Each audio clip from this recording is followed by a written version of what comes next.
Keterampilan jiwa pertama Luo Guixing, kunci spasial. Menggunakan kemampuan pemenjaraan yang kuat, dia telah menetralkan kedua siswa sebelumnya. Keterampilan jiwa tidak dapat sepenuhnya membekukan target dan hanya dapat membekukannya di tempat untuk sesaat, jadi dibutuhkan penilaian yang tepat untuk digunakan secara efektif, sesuatu yang tidak kurang dari Luo Guixing. Menilai dari momentum gadis yang menyerang, dia mengesampingkan untuk melakukan konfrontasi langsung. Tetapi pada saat itu, mata semua orang melebar. Tubuh gadis itu menjadi ilusi dan cincin jiwa naik dari bawahnya. 1 dering, 2 dering, 3 dering, 4 dering. Sebanyak 4 cincin ungu muncul di sekelilingnya. Wu Shiduo. Setengah dari siswa yang hadir berteriak serempak, termasuk Tang Wulin. Mereka baru saja menyebut dia dan sekarang dia muncul. Kemudian Tang Wulin tersadar mengapa Yang Nianxia hanya meminta kerjasamanya karena dia mengenalinya. Meskipun tim Luo Guixing lebih besar dari mereka dan dalam kondisi baik, sulit untuk mengatakan tim mana yang akan muncul di puncak, terutama dengan peringkat 9 Hell Wu Shiduo dan peringkat 27 beruang hitam Yang Nianxia di pihak mereka. Bahkan pada tingkat jiwa yang sama, jarak antara guru jiwa bisa sebesar langit dan bumi. Itu adalah kesempatan langka bagi mereka untuk melenyapkan tim besar Luo Guixing serta menjalin hubungan dengan Wu Shiduo. Tindakan Yang Nianxia akan menguntungkan mereka secara langsung maupun dalam jangka panjang. Wu Shiduo berputar di udara seolah tanpa tulang, meninggalkan bayangan di garis depan. Aura kegelapan menyelimuti dirinya sekarang, tapi kegelapan ini berbeda dari Su Yucheng. Dia tampak lebih gesit dari sebelumnya, udara dunia lain melekat pada wujudnya. Sosoknya berkedip saat dia tiba-tiba berakselerasi, muncul di hadapan tim Luo Guixing dalam kilatan petir. Ini bukan pertama kalinya sebagian besar tim Luo Guixing bekerja sama. Pemuda perisai tidak goyah di dashboard gila Wu Shiduo, 3 cincin jiwanya menyala dalam sekejap. Dengan itu, Wu Shiduo tiba-tiba mengubah arah, mengalihkan muatannya ke pemuda yang memegang perisai. Pemuda perisai telah mengaktifkan keterampilan jiwa 1000 tahunnya, tarik. Skill tersebut memungkinkannya untuk menarik perhatian musuhnya selama 10 detik. Untuk master jiwa tipe pertahanan, ini adalah keterampilan jiwa dengan penggunaan luar biasa. Tidak ada satu orang pun di Akademi Shrek yang bisa dianggap biasa. Hanya butuh sekejap baginya untuk menarik serangan Wu Shiduo ke arahnya. Sebuah ledakan menggelegar di udara. Master jiwa tipe pertahanan dan tipe kontrol secara alami menahan master jiwa tipe agility sampai tingkat tertentu, tapi yang terjadi adalah kebalikannya. Tepat sebelum Wu Shiduo dan pemuda perisai bertabrakan, ekspresi pemuda itu menghitam, dan sedetik kemudian, dia dikirim terbang mundur. Cincin jiwa pertama Wu Shiduo meredup sementara yang kedua menyala. Dia melanjutkan serangannya seperti musang, bayangan cakar yang tak terhitung jumlahnya merobek tim Luo Guixing. Dia sendirian menghancurkan seluruh tim. Ini adalah kekuatan jenius terhebat di kelas 1, Wu Shiduo. Kedua master jiwa tipe agility hampir tidak berhasil mengayunkan pedang mereka untuk bertahan melawan cakar. Namun, mereka tidak dapat melakukan apa-apa di depan basis budidaya Wu Shiduo yang perkasa. Perbedaan antara 4 dan 3 cincin menjadi jelas sekarang, dan kedua master jiwa itu terhuyung-huyung mundur, darah muncrat dari mulut mereka dalam busur merah tua. Sisi Luo Guixing sekarang terbuka. Tiba-tiba, pusaran cahaya perak berputar di sekitar Wu Shiduo, menelan sisa cakar bayangannya dan menyeret tubuhnya dari udara ke perutnya. Mendengus, dan tubuh Wu Shiduo berkedip-kedip, menjadi lebih ilusi dari sebelumnya. Dia menyatukan kedua tangannya di atas kepalanya, bentuk yang meledak dengan aura pedang yang tajam, dan bilah cahaya hitam pekat yang sangat besar muncul di tangannya, kontras dengan kulit susu. Dia mengayunkan pedang ke bawah dengan ganas di pusaran perak. Dalam ledakan hitam dan perak, pusaran itu hancur, bilah cahaya hitam berhamburan menjadi ketiadaan. Luo Guixing mundur 2 langkah, mengerang. Cahaya putih menghantamnya dan 2 master jiwa tipe ketangkasan dari belakang, memulihkan kekuatan mereka. Pemuda perisai juga telah pulih sekarang dan sekali lagi menggunakan keterampilan jiwanya untuk menarik perhatian Wu Shiduo. Inilah kekuatan tim. Wu Shiduo mungkin memiliki kekuatan eksplosif, tetapi Luo Guixing telah selamat dari kombonya yang ganas. Sekarang saatnya pembalasan timnya. Dan mereka melakukan pembalasan. Roda es muncul di atas kepala Wu Shiduo, mencair menjadi benang cahaya biru membuat gerakannya menjadi seperti siput. Su Xiaoyan hanya memiliki 2 cincin jiwa, tidak diragukan lagi. Namun bukan berarti kemampuan kendalinya lemah. Takut ditinggalkan oleh rekan satu timnya, dia telah bekerja keras untuk meningkatkan diri dalam 3 tahun terakhir. Meskipun penggunaan staf es Starwell-nya terbatas pada malam hari, dia perlahan-lahan menguasai semua keterampilan jiwa staf S-nya. Kekuatan spiritualnya yang mengesankan membantunya memanfaatkannya dengan kemanjuran maksimal. Wu Shiduo merasa terjebak dalam rawa di bawah pengaruh keterampilan kontrol pemuda perisai dan Su Xiaoyan. Terbungkus dalam situasi yang sulit, dia berjuang untuk mengatur nafasnya. Sekilas, pohon anggur biru menariknya ke samping. Meskipun tidak sepenuhnya keluar dari bahaya, dia berada di luar jangkauan keterampilan jiwa perisai pemuda. Dengan raungan, Yang Nianxia yang telah berubah berlari melewatinya. Dia menghantamkan tinjunya ke tanah. Bumi bergetar, bebatuan membumbui kelompok Luo Guixing. Dan kemudian Wu Shiduo bebas. Sebuah es raksasa melayang di atas tim Luo Guixing. Wu Shiduo merasakan tarikan di pinggangnya lagi dan hal berikutnya yang dia tahu, dia dibawa ke samping. Terasa hangat, seperti disimpan dalam pelukan seseorang. Memalingkan kepalanya, Wu Shiduo mendapati dirinya menatap lurus ke wajah cantik, terpesona oleh mata besar yang dibingkai dengan bulu mata panjang. Itu dia. Sebagai siswa di kelas yang sama, dia mengenali siapa dia, perwakilan pandai besi, Tang Wulin. Aku akan mengirimmu kemari. Saat dia memegang pinggangnya, matanya tidak pernah meninggalkan medan perang. Dia memutar tubuhnya setengah jalan, kekuatan mengalir ke ototnya, dan kemudian dia meledak. Dalam sekejap, Wu Shiduo mendapati dirinya melayang ke udara. Semua dalam sekejap mata. Tang Wulin tidak membuang waktu untuk mengaktifkan cincin jiwa keduanya. Di bawah tim Luo Guixing meledakkan Blue Silver Impaling Array sementara hujan es jatuh dari atas. Tim Tang Wulin bekerja dalam konser yang sempurna dengan Wu Shiduo. Sementara dia melayang ke udara, beruang hitam Yang Nianxia menyerbu ke arah pemuda perisai seperti tank, cincin jiwanya berkelap-kelip dan rambut keemasan gelapnya bersinar terang. Dia segera memasuki jangkauan tarikan pemuda perisai, tapi dia tidak berusaha menghindarinya sejak awal.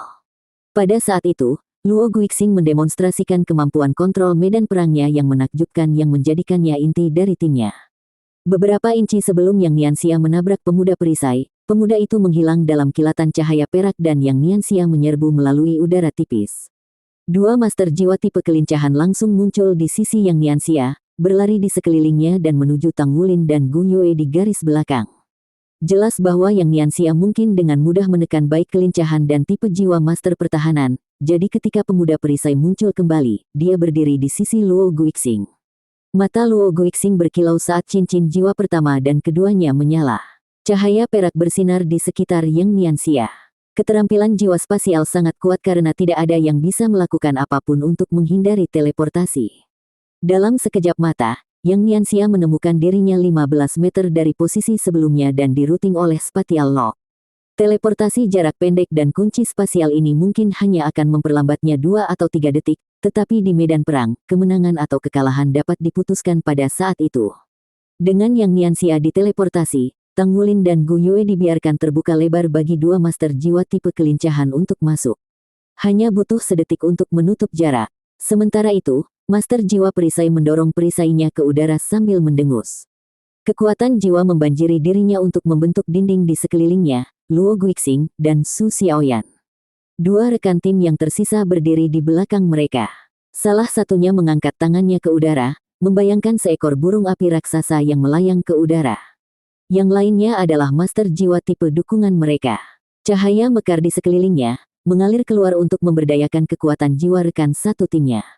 Amplifikasi kekuatan jiwa adalah kemampuan pendukung yang kuat yang disesuaikan dengan pertumbuhan pengguna.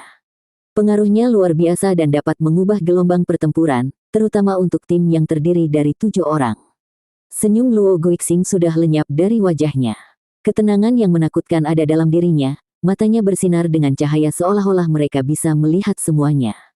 Kerja sama dadakan antara Wu Shiduo dan tim Yang Nianxia tidak diragukan lagi merupakan tantangan terbesar yang pernah dia hadapi, tetapi dia yakin akan kemenangannya. Dia tidak melawan mereka sendirian. Dia memiliki tim dengannya. Dia sangat percaya bahwa kekuatan individu itu terbatas, tetapi kekuatan tim tidak terbatas. Selain itu, sebagai pemimpin tim, sangat penting baginya untuk memiliki keterampilan yang memungkinkan rekan satu timnya menampilkan potensi penuh mereka. Luo Guixing memiliki kendali penuh atas medan perang. Burung api melelehkan hujan es yang datang dan pemuda perisai itu menginjak-injak rumput Blue Silver hingga terlupakan. Yang Nianxia telah diteleportasi karena dia adalah musuh terpenting di medan perang. Meskipun Wu Shiduo sangat kuat, Luo Guixing yakin bahwa timnya akan mampu mengalahkannya. Dia saat ini perlu melemahkan lawan-lawannya dan memperkuat keunggulannya, jadi prioritas pertamanya adalah menyingkirkan musuh terlemah dua cincin. Setelah melakukannya, dia akan dapat mengkonsolidasikan kekuatan timnya dan memfokuskannya pada menghilangkan beruang hitam yang Nianxia dan Hell Wuxi Duo. Dalam kilatan cahaya biru, rumput Blue Silver melingkari pinggang Gu Yue. Tang Wulin menggunakan rumput untuk menarik Gu Yue ke dalam pelukannya dan berlutut, mengaktifkan Blue Silver Impaling Array untuk membentuk perisai di sekitar mereka. Dua master jiwa tipe agility yang menyerang Tang Wulin bukanlah orang bodoh. Begitu rumput Blue Silver meletus dari tanah, mereka melompat ke udara. Namun, rumput itu terlalu tebal, dan mereka segera kehilangan jejak targetnya. Sementara itu, Yang Nianxia membebaskan diri dari batasan spasial dan menyerang Luo Guixing dengan raungan. Wuxi Duo, di sisi lain, akhirnya menunjukkan kekuatan seseorang di peringkat 10 besar. Cahaya meledak dari Wuxi Duo saat dia melayang di udara. Auranya benar-benar berbeda dari beberapa saat sebelumnya. Cincin jiwa keempatnya menyala dan dia terbagi menjadi 3 klon, yang masing-masing terjun ke arah yang berbeda. Klonnya transparan, seolah-olah terbuat dari air keruh. Kemudian cincin jiwa keduanya menyala. Cahayanya dikombinasikan dengan kemegahan cincin keempatnya untuk menerangi langit. Cakar bayangan memenuhi langit, mencakup sepenuhnya burung api dan dinding perisai. Dia bertemu dengan kekuatan. Meskipun kecepatan adalah keahliannya, dia memilih untuk berbenturan dengan mereka secara langsung. Gemuruh terus-menerus bergema di seluruh hutan saat cakar menghantam dinding perisai dan burung api. Wajah Luo Guixing menjadi gelap saat dia menatap Wuxi Duo. Dia tahu betul betapa banyak keuntungan yang dimiliki Wuxi Duo karena basis kultivasinya yang lebih tinggi. Reputasinya bukan hanya kata-kata kosong. Pemuda perisai dan master jiwa yang memanggil burung api itu mengerang saat mereka melawan badai cakar. Meskipun mereka gemetar di hadapan kekuatan Wuxi Duo, mereka hampir tidak bisa bertahan karena penguatan kekuatan jiwa dari dukungan mereka. Pusaran perak muncul sekali lagi. Luo Guixing, dengan keterampilan jiwa 1000 tahunnya, adalah satu-satunya orang yang bisa bersaing dengan Wuxi Duo. Namun, begitu pusaran perak muncul, cincin jiwa kedua dan keempat Wuxi Duo menjadi redup. Sebaliknya, cincin jiwa pertamanya bersinar. Dengan ledakan kecepatan yang tiba-tiba, dia menembak di udara dan melesat ke arah master jiwa tipe pendukung seperti laser. Itu adalah Hell Rush. Ini adalah tujuan sebenarnya dari Wuxi Duo. Dia tidak naik ke peringkat 9 hanya dengan kekerasan. Tidak, dia telah dengan hati-hati merencanakan gerakannya sepanjang pertempuran. Namun pada saat itu, tombak es melesat ke arahnya dari samping, mencegatnya di tengah-tengah. Tombak itu berkilau dengan cahaya dingin. Siapapun yang terkena itu pasti akan mengalami saat yang buruk. Wuxi Duo baru saja menggunakan serangkaian keterampilan jiwa, jadi dia jelas harus kehabisan kekuatan jiwa. Luo Guixing berbalik dan mengacungkan jempol Su Xiaoyan. Meskipun Su Xiaoyan hanya memiliki 2 cincin jiwa, dia selalu berhasil bertindak pada saat-saat penting selama kompetisi untuk kursi kepresidenan kelas, membuatnya bergerak pada waktu yang tepat untuk mengubah gelombang pertempuran. Dia tidak membutuhkan arahan dari Luo Guixing untuk berbaur dan bekerja sama dengan rekan satu timnya. Dapat dikatakan bahwa dia adalah perekat yang menjaga tim tetap sinkron. Sebagai hasil dari ini, mereka menyetujuinya meskipun basis kultivasinya rendah. Pada saat itu, bagaimanapun, sesuatu yang sama sekali tidak terduga terjadi. Mulut Wuxi Duo melengkung menjadi seringai yang menakutkan. Dia tidak bergerak untuk menghindari tombak es itu. Sebaliknya, 4 cincin jiwa ungunya lenyap dan digantikan oleh 1 cincin jiwa ungu. Cahaya putih meledak dari tubuhnya. Rambut putih muncul di sekujur tubuhnya, dan kekuatan melonjak melalui dagingnya. Cincin jiwanya berkobar terang, dan tepat sebelum tombak es menghantamnya, dia menamparnya dengan tangan bercakar emas, menghancurkannya menjadi kepulan es. Dia kemudian menabrak master jiwa tipe dukungan. Cahaya berkedip, dia tersingkir. Jiwa bela diri kembar, Luo Guixing berkata tanpa berpikir. Situasinya seperti yang dia katakan. Pada saat itu, 4 cincin jiwa Wuxi Duo ditukar dengan cincin jiwa tunggal dan jiwa bela dirinya berubah.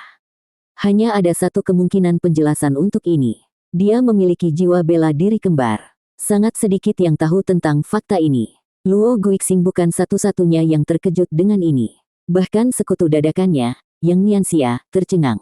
Meskipun dia hanya memiliki 1 cincin jiwa untuk jiwa bela diri ini, basis kultivasinya masih mencapai setidaknya peringkat 40, jadi kekuatan jiwanya setara dengan cincin keempat. Setelah mendarat, Wuxi Duo tidak berhenti sejenak. Terselubung dalam aura cahaya keemasan, dia menyerang Master Jiwa yang memanggil burung api, meluncur melalui burung yang menghalangi jalannya. Tepat ketika Master Jiwa tipe jarak jauh akan dihancurkan oleh Wu Shiduo, kilatan perak memindahkannya ke samping. Meskipun dia telah menyelamatkan sekutunya, kekuatan Luo Guixing tidak terbatas. Melakukan ini berarti dia harus membalikkan punggungnya ke medan perang melawan Yang Nianxia. Mengertakkan giginya, Master Jiwa perisai menyerang ke depan dan menyerang dengan perisainya. Yang Nianxia telah menderita sedikit setelah diteleportasi tanpa daya oleh Luo Guixing. Sekarang dia akhirnya bergabung kembali dengan kekacauan, dia tidak tahan menahan kekuatannya. Sebuah ledakan merobek udara saat Yang Nianxia menghancurkan perisai dari tangan pemuda perisai dan mengirimnya terbang mundur. Sebelum pemuda itu bisa menyentuh tanah, Tang Wulin mengirim seutas rumput Blue Silver yang ditembakkan dari belakang Yang Nianxia untuk memutari pinggang pemuda itu. Kemudian Tang Wulin menariknya ke belakang, melemparkan Master Jiwa perisai muda itu tepat ke tangan Yang Nianxia. Cahaya putih berkembang, menandakan eliminasi pemuda itu. Yang Nianxia berbalik menghadap Tang Wulin dan Gu Yue.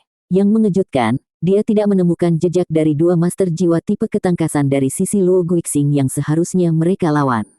Mereka sudah menyingkirkan keduanya. Yang Nianxia kaget. Tang Wulin hanyalah Master Jiwa tipe kontrol dua cincin, apakah dia benar-benar mampu menekan kedua tipe ketangkasan itu? Tapi, ini Akademi Shrek. Tidak ada orang di sini yang lemah. Mungkin kekuatan Gu Yue adalah alasan mereka menang. Namun, dugaannya hanya sejauh itu. Mereka hanyalah sekutu sementara. Dengan lenyapnya dua rekan setimnya secara misterius selain dua kekalahan lainnya, wajah Luo Guixing berubah menjadi cemberut. Meski begitu, dia tidak menyerah. Dia menyulap pusaran perak lainnya, tapi kali ini, pusaran itu meluas dari tubuhnya untuk menolak alih-alih menarik.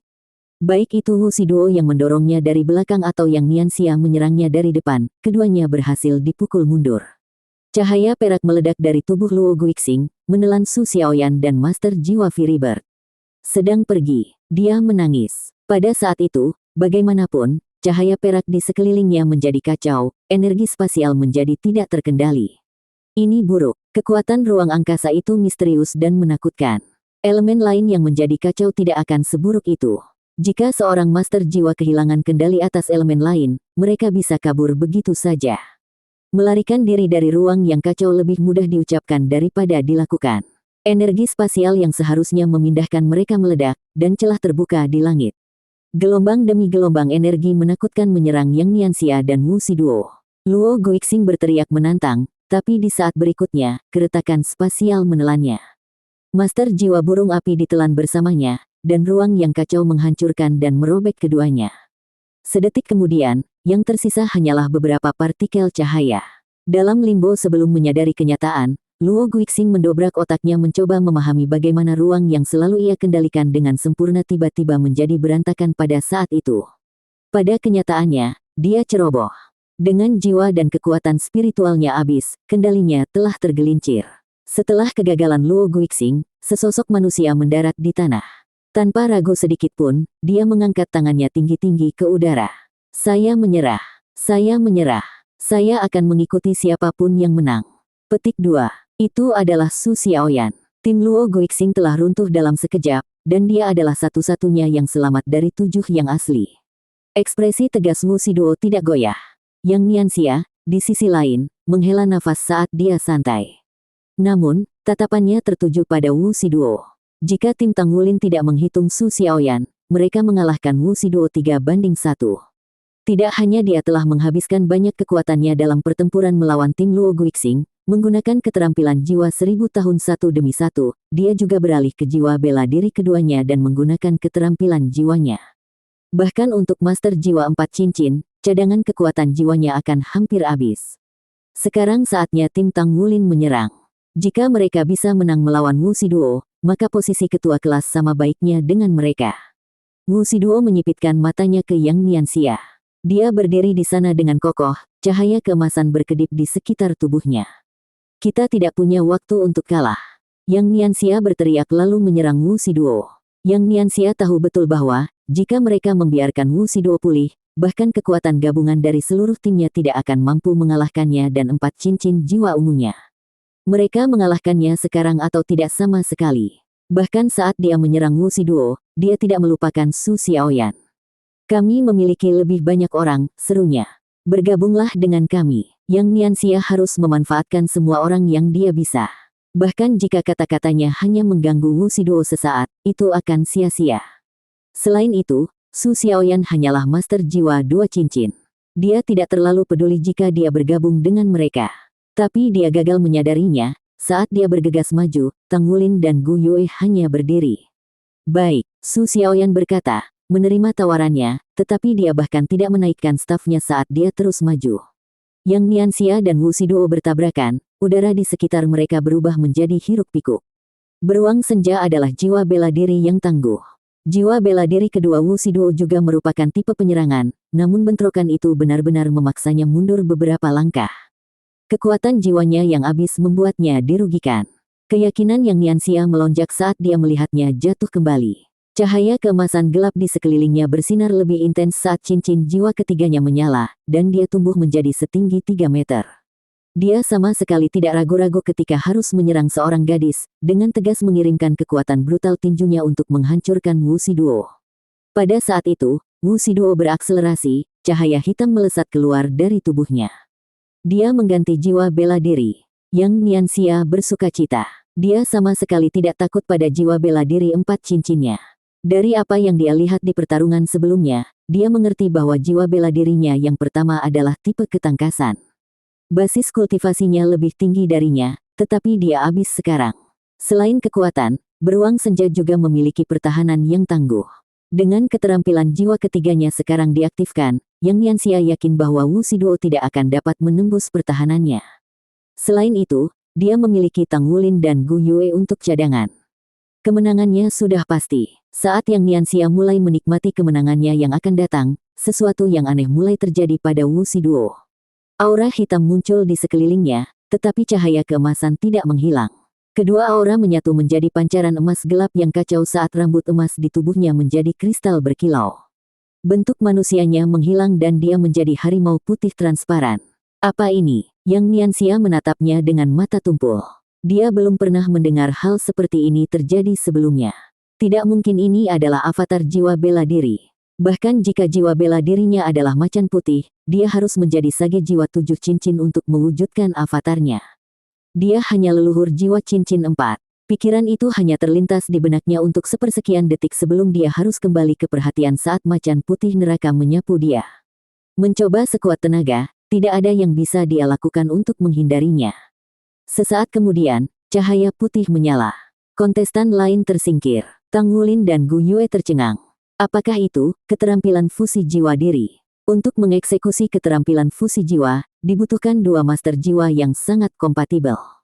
Ketika mereka bersentuhan satu sama lain, jiwa bela diri mereka akan menyatu dan melepaskan ledakan kekuatan. Ini mengingatkan Tang Wulin dan Gu Yue tentang pertempuran mereka melawan saudara kembar yang melepaskan keterampilan fusi jiwa mereka untuk langsung membalikkan gelombang pertempuran. Kekuatan yang Wu Shiduo saat ini tunjukkan melebihi dari saudara kembar dan jauh melampaui apa yang bisa dipahami oleh Tang Wulin dan Gu Yue. Dalam benak Tang Wulin, hanya ada satu alasan untuk kekuatan yang baru saja dia tunjukkan. Itu harus menjadi keterampilan fusi jiwa diri. Dengan kata lain, Wu Shiduo telah menggabungkan jiwa bela diri kembarnya. Perpaduan jiwa Wu Shiduo tidak diragukan lagi luar biasa. Hanya satu serangan yang diperlukan untuk menghancurkan Yang Nianxia dan menguranginya menjadi cahaya. Lari. Tang Wulin segera memesan. Gu Yue bergerak tanpa ragu-ragu. Cahaya perak menyala, memindahkan Tang Wulin dan dirinya sendiri tepat di luar tempat terbuka dan ke dalam hutan. Mereka telah merasakan kekalahan di tangan skill fusi jiwa sebelumnya. Tidak berani meremehkannya, mereka memilih untuk berhati-hati dan mundur dalam menghadapi kekuatan tersebut. Udara diaduk. Sesaat kemudian, macan putih neraka muncul di tempat mereka berdiri, cakarnya yang kuat menebas hanya untuk tidak mengenai apapun. Saya menyerah. Su Xiaoyan berteriak saat dia duduk di tanah dengan tangan terangkat tinggi di udara. Macan putih neraka mendarat di tanah. Namun pada saat berikutnya, sosoknya memudar, berubah menjadi ilusi sebelum berputar dan menghilang, meninggalkan Wu Shiduo di tempatnya. Meskipun kulitnya pucat, dia berdiri dengan punggung tegak dan kepala terangkat tinggi. Kekuatannya berfungsi sebagai bukti bahwa dia lebih dari pantas mendapatkan posisinya sebagai siswa terkuat di kelas 1. Dengan 4 cincin jiwa ungu, jiwa bela diri kembar, dan keterampilan fusi jiwa diri, mustahil baginya untuk tidak berdiri di puncak. Kemampuan terpentingnya adalah keterampilan fusi jiwanya. Itu belum pernah terjadi sebelumnya di benua Douluo. Semua kemampuannya digabungkan untuk memberinya tempat di 10 besar peringkat pemuda jenius. Apa kamu baik-baik saja? Su Xiaoyan bertanya. Wu Shiduo berbalik, menatap Su Xiaoyan dengan tatapan dingin. Saya sangat lemah sekarang. Tubuh saya dalam kondisi yang buruk, dan saya telah mencabut kekuatan jiwa saya. Jika Anda berencana untuk bertindak, lakukan sekarang. Ayolah. Su Xiaoyan melambaikan tangannya dengan acuh. Bagaimana aku bisa memanfaatkanmu seperti itu? Saya bukan orang seperti itu. Aku sudah menyerah, jadi aku ada di timmu sekarang. Petik 2. Wu Shiduo mengerutkan kening pada senyum manis dan polos Su Xiaoyan, lalu duduk di tanah. Kalau begitu lindungi aku. Saya akan bermeditasi. Dia menutup matanya. Giliran Su Xiaoyan untuk menatap kosong ke Wu Shiduo. Apakah aktingku terlalu bagus? Tang Wulin dan Gu Yue menyaksikan dari bayang-bayang pohon. Gu Yue mengerutkan alisnya. Apa yang akan kita lakukan sekarang? Tang Wulin tersenyum kecut. Tidak perlu terburu-buru. Pertempuran sebesar itu pasti menarik perhatian orang lain. Dengan persaingan yang hampir berakhir, siapa yang tidak akan mengambil kesempatan ini untuk mengalahkan Wu Shiduo? Kami akan menunggu di sini. Keterampilan fusi jiwanya mungkin kuat, tetapi juga menghabiskan banyak kekuatan jiwa. Saat ini, dia bukan ancaman, jadi kami hanya akan menggunakannya sebagai umpan. Selain itu, dia mungkin memiliki kartu lain karena dia berani bermeditasi di tempat terbuka. Daripada mengambil risiko dan pergi mencari orang lain, kita harus menunggu di sini dan membiarkan Wu Shiduo melemahkan mereka sebelum kita terjun. Petik 2. Gu Yue menggelengkan kepalanya. Aku baik-baik saja dengan menunggu, tapi aku tidak ingin ada yang mengganggunya. Tang Wulin menatapnya dengan heran. Mengapa? Gu Yue bertemu dengan tatapannya. Saya ingin berduel dengannya dalam kondisi terbaiknya. Tang Wulin terkekeh. Oh kamu sama keras kepala seperti biasanya. Baiklah. Kami akan melindunginya saat dia bermeditasi. Petik 2. Kalian berdua pasti memiliki hati yang besar. Bukankah lebih baik jika aku berurusan dengannya sekarang? Xie muncul di samping mereka. Dia diam-diam membuntuti mereka dari kejauhan sepanjang waktu. Tang Wulin menggelengkan kepalanya. Tidak, Gu Yue benar. Jika kita mengalahkannya sekarang, apakah dia benar-benar menerima kita sebagai pemenang? Tidak mungkin dia melakukannya, dan orang lain juga tidak. Jika ada di antara kita yang ingin menjadi ketua kelas, kita perlu menunjukkan kekuatan kita. Ini Shrek, hanya yang kuat yang disambut. Wu Shiduo adalah tantangan yang harus kami atasi. Dia menoleh ke Gu Yue. Tapi aku ingin kau berjanji padaku satu hal, Gu Yue. Apa? Aku tahu kamu menolak untuk menerima ini, tapi jangan menyangkal bahwa Master Jiwa Cincin 4 dengan keterampilan fusi jiwa diri lebih kuat dari kita. Akan sulit untuk mengalahkannya, jadi ayo bertarung bersama, oke? Petik 2. Gu Yue tersenyum. Lawan kita bukan hanya dia. Wulin, apakah ketua kelas benar-benar penting bagimu? Petik 2. Tang Wulin tercengang. Jantungnya berdebar kencang, tapi dia tersenyum sesaat kemudian. Saya mengerti. Terima kasih telah diingatkan. Kami akan melakukan ini bersama-sama. Petik 2. Kapten, mengapa Anda tidak memasukkan saya dari sini? Xie cemberut. Tang Wulin membisikkan beberapa kata ke telinga Xie, dan dia merenungkannya. Itu masuk akal. Baik, saya baik-baik saja dengan itu. Ingatlah untuk memberi saya kompensasi nanti. Xie terkikik nakal. Tang Wulin memutar matanya. Bahkan tanpa masalah ini, apakah saya berutang budi padamu? Hutan berangsur-angsur mengendap. Bertentangan dengan harapan Tang Wulin, tidak ada yang datang. Masih ada 12 orang. Arena akan berkurang sekarang untuk pertarungan terakhir. Suara Shen Yi bergema di seluruh hutan, dan dunia sebelum mereka kabur. Ketika semuanya kembali fokus, Tang Wulin, Gu Yue, Su Xiaoyan, dan Wu Shiduo yang bermeditasi berada di samping satu sama lain. Mereka awalnya berada jauh di dalam hutan, dikelilingi oleh pepohonan raksasa dan dedaunan lebat. Sekarang, bagaimanapun, medannya tidak seperti sebelumnya. Sebuah tempat terbuka dengan diameter setidaknya 100 meter muncul di depan mereka, tidak ada sebatang pohon pun yang terlihat dan setiap inci tanahnya tertutup rerumputan berwarna biru kemerahan. Seolah-olah mereka berada di arena duel yang lebih tinggi. Di ruang ini ada 12 orang. Kelompok 4 Tang Wulin, dengan tambahan Wu Shiduo, dikelompokkan bersama. Di sebelah kiri mereka adalah kelompok 3 orang yang dipimpin oleh Immortal Su Yucheng, dan di sebelah kanan mereka adalah sekelompok 4 orang. Namun, kelompok yang terdiri dari 4 orang ini berada dalam kesulitan yang mengerikan. Darah membasahi mereka semua, dan fluktuasi kekuatan jiwa mereka hampir tidak terlihat. Tang Wulin akhirnya mengerti mengapa tidak ada yang datang untuk melenyapkan Wu Shiduo. Ternyata hanya ada selusin dari mereka yang tersisa, sepertiga di antaranya hampir tidak berpegang teguh pada kehidupan dan mencurahkan seluruh energi mereka untuk pemulihan. Setelah mengambil semuanya, Su Yucheng adalah yang pertama bertindak. Dia menyerang 4 tuan jiwa yang terluka seperti sambaran petir, kedua pengikutnya melesat sekejap kemudian.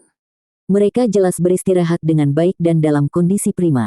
Alih-alih menyerang kelompok yang terluka, kedua pengikut itu pindah ke samping untuk menjaga Su Yucheng dari tim Tang Wulin. Kelas pertama memiliki total 101 siswa. Hanya 12 dari mereka yang tersisa sekarang. Ini adalah malam pertempuran terakhir mereka untuk menjadi presiden. Tang Wulin dan rekan-rekannya tetap diam, hanya menonton serangan Su Yucheng. Tim beranggotakan 4 orang itu terjebak, sebuah anak panah di ujung penerbangannya. Sabit menebas. Mereka menghilang dalam kilatan cahaya. Sekarang hanya tinggal 8. Mereka adalah 3 orang dari tim Su Yucheng, dan 5 orang di pihak Tang Wulin. Tang Wulin memimpin, mendekati lawan-lawannya. Tatapannya tertuju pada Su Yucheng. Sekarang kompetisi telah sampai pada titik ini, merencanakan dan menunggu tidak lagi memiliki tujuan apapun. Sekarang bukanlah waktunya untuk kebijaksanaan bersinar, tetapi untuk kekuatan untuk menunjukkan keunggulannya. Satu-satunya cara untuk meyakinkan orang lain adalah dengan menunjukkan kekuatan. Su Yucheng menoleh untuk melihat Tang Wulin, ekspresinya muram saat dia mengangkat sabit iblisnya. Kedua temannya melepaskan jiwa bela diri mereka.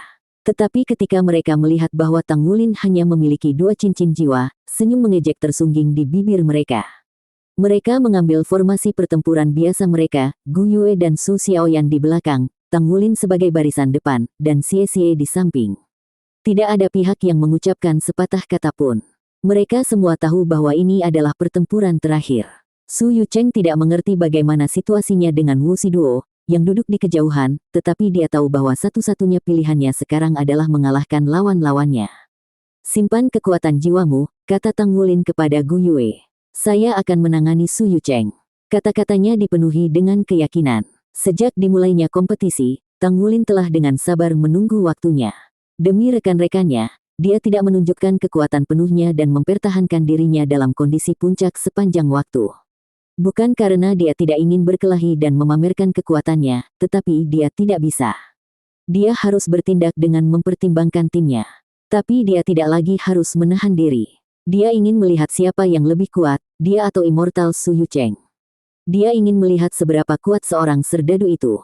Sebelumnya, Gu Yue bertanya apakah menjadi ketua kelas itu penting. Kursi ketua kelas penting, namun, itu tidak bisa dibandingkan dengan kesenangan pertempuran. Dua rekan tim abu-abu Su Yucheng berubah menjadi ilusi dan berlari keluar. Keduanya adalah master jiwa tipe agility. Adapun Su Yucheng, dia tidak diragukan lagi tipe penyerang.